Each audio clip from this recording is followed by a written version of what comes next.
vous présenter un élément formel que j'ai trouvé dans mon jardin. Il ne ressemble à rien de connu de notre ère. Je vais lui faire passer un test luminographique pour déterminer son époque d'élaboration. Un test de triangulation luminologique pour déterminer son époque d'utilisation. Un test fractologique pour élaborer une piste d'utilisation possible. Un test à la lumière correctionnelle de déflagration systématique pour déterminer la tranche d'âge des utilisateurs.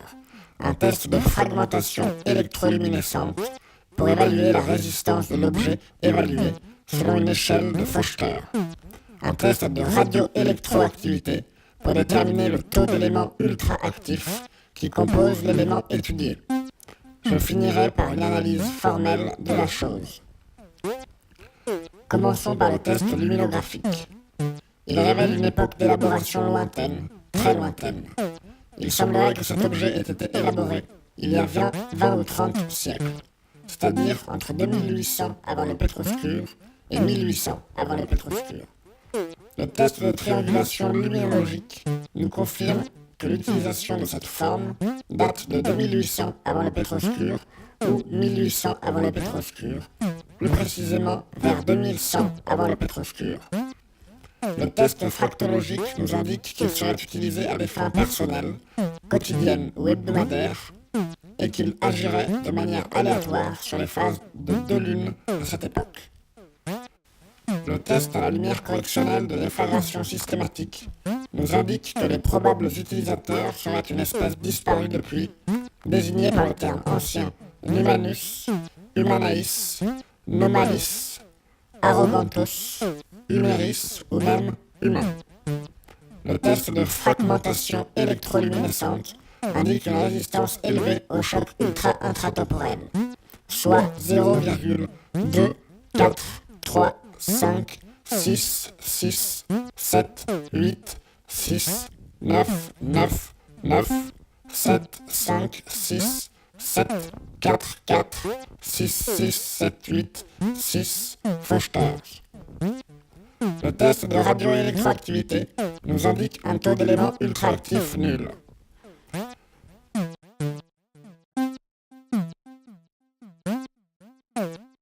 L'analyse formelle nous montre que l'objet a une forme simple, lisse, des lignes courbes. Il présente une harmonie certaine.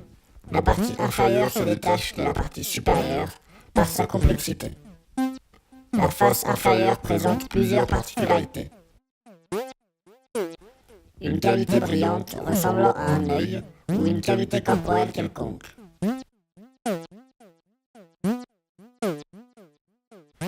L'objet présente des lignes simples et continues, tendues, fines et translucides.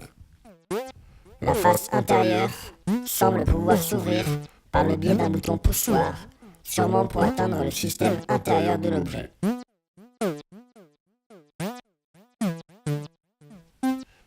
Il est composé de 2 cylindres réfléchissants, sûrement des capteurs anciens.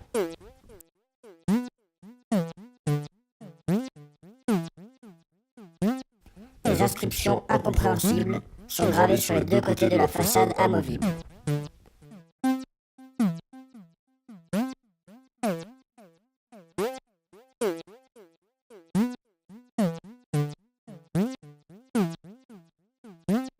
L'objet présente un interrupteur activant une petite source électroluminescente, s'allumant à plusieurs intervalles semi-réguliers.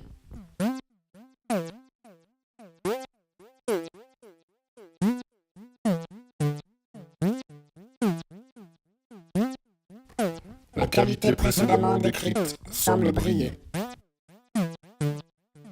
2 axes mous entourent la zone où se trouvent les capteurs. L'objet présente une brillance certaine, il est peu rugueux et la résistance au frottement est limitée.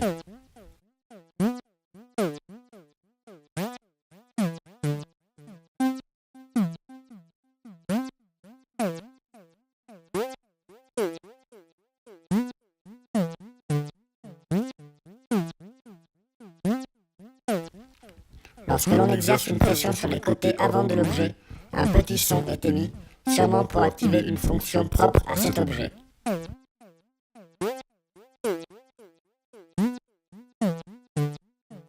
Voilà pour l'analyse formelle.